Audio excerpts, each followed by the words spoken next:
Hey, salut, on se retrouve aujourd'hui pour une nouvelle vidéo dans laquelle je vais te faire part de mon top 5 des crypto-monnaies pour commencer. Attention, ceci est une vidéo éducative, en aucun cas ce n'est des conseils en investissement. Fais toujours tes propres recherches avant d'écouter n'importe qui sur YouTube. On se retrouve tout de suite après le générique.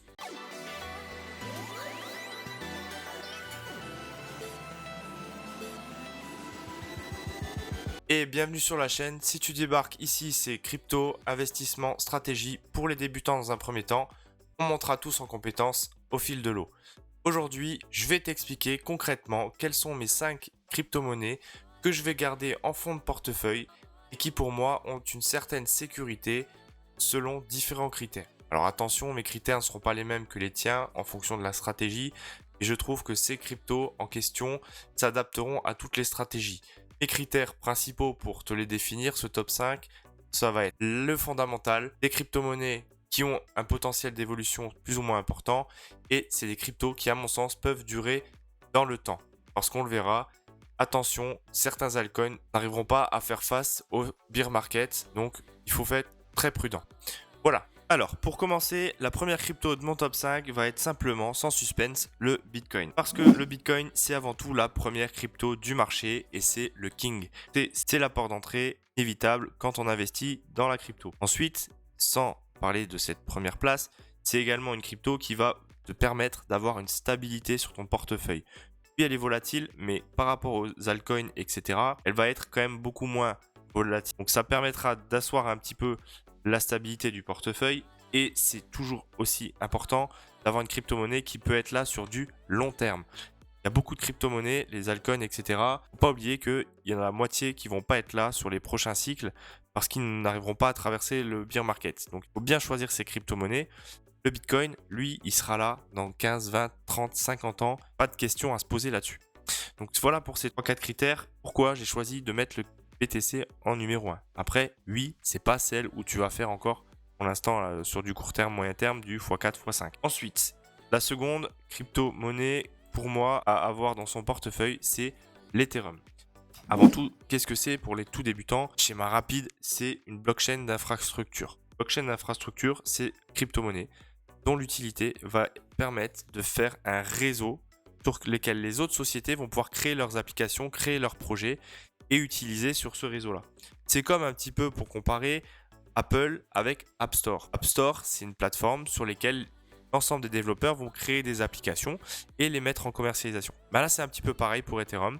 C'est un réseau d'infrastructure. C'est la deuxième crypto du marché. C'est celle qui a le potentiel et la capacité d'aller détrôner Bitcoin en termes de capitalisation. C'est ce qu'on va appeler le flippening.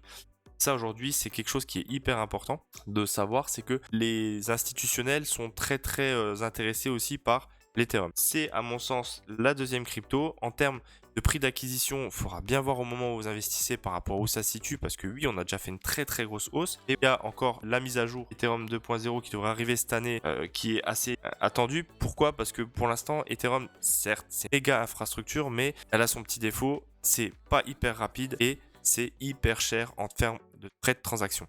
Donc ça, c'est les deux principales choses qui vont être modifiées dans la nouvelle mise à jour. C'est ce qu'on attend depuis très longtemps. Voilà pourquoi j'ai choisi Ethereum en deuxième position. En troisième position, je sors un peu des classiques et je suis parti sur le projet d'Elrond avec son token EGLD. À mon avis, c'est un des projets qui, sur les 2-3 ans, va nous étonner. Un fondamental de dingue là-dessus. C'est également un projet d'infrastructure. C'est comme Ethereum. Il n'y a pas d'autre comparatif. Son but, c'est de faire la même chose. Donc, créer un réseau sur lequel on va pouvoir mettre des applications, etc. Bien entendu, ce réseau, il a vocation à être déjà plus rapide en termes de transactions par seconde. Et il a aussi l'utilité, le projet, de faire adopter la crypto-monnaie à monsieur tout le monde. Avec des applications qui sont hyper simples, hyper faciles à utiliser. Et un échangeur qui est sorti il y a peu de temps et sur lequel il commence à y avoir de plus en plus de projets qui se greffent dessus. C'est un projet qui est très ambitieux et qui respecte ce qu'il a une communauté de dingue. Et ça, c'est important dans les projets. On l'a vu, s'il n'y a pas de communauté, le projet ne donnera rien. Il y a un marketing hyper important aussi. Donc là, l'équipe de développeurs et de marketing sont hyper présentes pour faire adhérer ce projet au max. Donc ça, c'est pour moi déjà des très bons cryptères sur un projet. Elle fait partie du top 50. Et Il y a un autre point, pourquoi je la mets en troisième, c'est parce que en termes de capitalisation et en termes de jetons disponibles, c'est à mon sens quasiment comparable au Bitcoin. Alors attention, je suis pas en train de dire que la crypto, elle va aller à 40 000 $ ou 50 000 $, parce que derrière, c'est pas si simple. Et à mon avis, Elrond a largement la capacité encore de faire un x4, x5, x6 sur cette fin de bull run. Donc ça, c'est ma troisième crypto-monnaie. Ensuite, j'ai opté pour quatrième position, le Chain, avec son token VET. Alors ça n'a rien à voir avec les blockchains d'infrastructure, c'est une entreprise chinoise qui utilise la blockchain, tout ce qui est chaîne d'approvisionnement, traçabilité et authenticité des produits. Ça va être hyper important aujourd'hui, ce secteur-là de contrefaçon, etc. La chaîne du froid sur la nourriture, d'avoir une traçabilité. Ce projet-là, pareil, il est là depuis un certain nombre d'années et il a des partenaires hyper influents, importants, Microsoft, Renault, le gouvernement chinois, etc. Donc lui, il a pu ses preuves à faire, il est en place, il a une problématique à répondre qui est problématique de société, aussi partenaire avec Louis Vuitton. Et derrière, on a vraiment un problème à résoudre avec ce projet-là qui est hyper sympa. C'est pour ça aussi que je le mets dans mon top 5 pour les débutants. C'est parce que tous les nouveaux arrivants, ils vont regarder quoi principalement? Ils vont pas forcément investir sur des projets, ils vont pas forcément faire leurs recherches, ils vont regarder les crypto-monnaies qui sont dans le top 50, top 100, sur lesquelles le prix d'acquisition est très bas, se disant qu'il va faire du x30, x40, etc.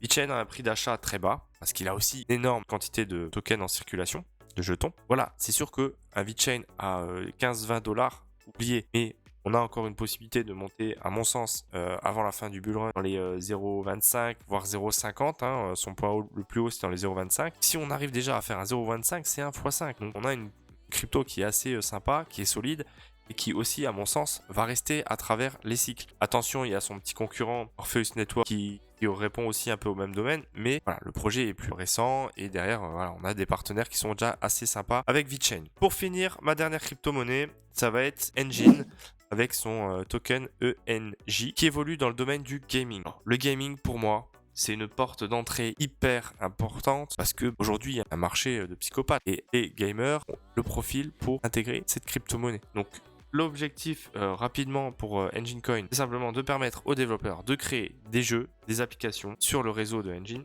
et permettra aussi d'intégrer des NFT, donc les non-fungible tokens. Ça, on verra aussi dans une autre vidéo, c'est une hype très importante. Il y a des projets de NFT sur l'art numérique et tout ce qui s'ensuit qui sont hyper mis en avant en ce moment. Donc, c'est un projet qui réunit le gaming et les NFT. Ça va être aussi utile dans les métaverses. Métaverse aussi, c'est une hype, on pourra en discuter dans d'autres vidéos, mais ce projet-là, pour moi, il a tout ce qu'il faut pour encore avoir une bonne marge d'évolution. Il a également des gros partenaires et une capacité également pour moi à rester à travers les cycles. Et ça, c'est hyper important. Attention, vous ferez peut-être pas encore un x5, x6 avec celui-là. Il faut bien regarder vos prix d'entrée par rapport à vos objectifs, etc. Et quand vous allez investir dessus. Mais c'est à mon sens des crypto-monnaies qui vont rester à travers le temps et avoir un fondamental avant tout qui est super important. Donc, pour résumer rapidement mon top 5, Bitcoin, c'est le king, c'est le premier, c'est le plus solide. Ethereum, c'est le seul qui va permettre, à mon sens, de passer devant Bitcoin en termes de capitalisation. Projet très solide, mise à jour qui arrive, on est dans les starting blocks, il peut encore évoluer. GLD, gros potentiel à moyen terme, projet qui est hyper important en termes de communauté, marketing et early adoption pour tous les nouveaux arrivants. Le VET, qui est sur une problématique de supply chain, donc la chaîne d'approvisionnement avec des gros partenaires et une potentielle évolution qui est encore hyper sympa. Et Engine Coin qui est sur le domaine du gaming, Metaverse, NFT. Donc c'est les prochaines hypes qui sont actuellement en cours et qui est hyper important d'avoir dans son portefeuille un projet gaming.